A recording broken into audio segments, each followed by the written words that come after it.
Hello everyone, my name is Nikita Keshav Khande and today my subject is a method overloading in Java. So now we will discuss about the method overloading in Java. First of all, what is a polymorphism? Polymorphism in Java is the concept by which a specific single action with different way is known as polymorphism.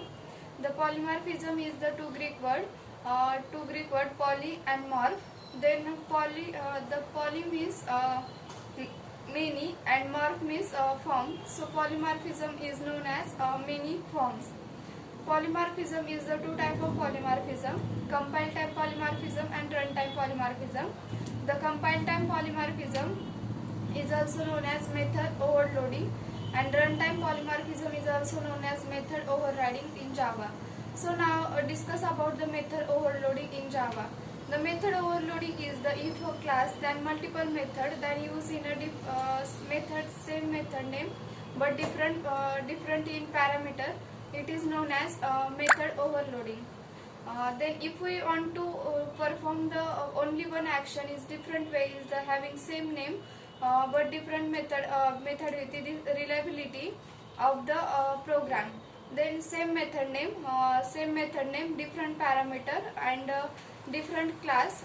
It is known as method overloading. The method overloading increase by the reliability of the program.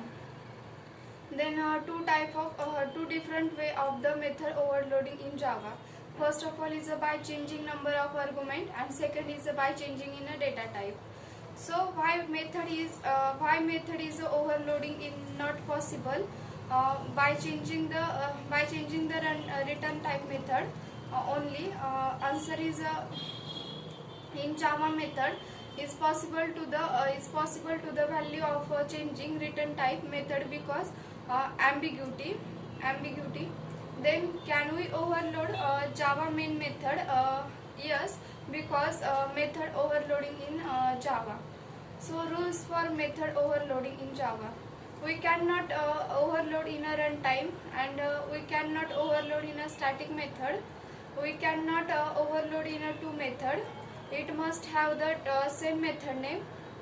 Then it must have the same different argument. It must have the different parameter.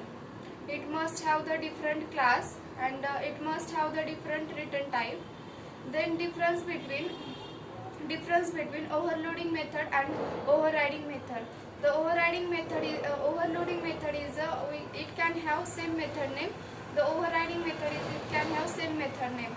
Then overloading it can have different parameter, and overriding it can have same parameter. Then overloading it can have same different return type, and overriding it can have different parameter, different return type, same return type. Then overloading it must have the different access modifier, and overriding it must have the same access specifier. So this is from my side. Thank you all of you.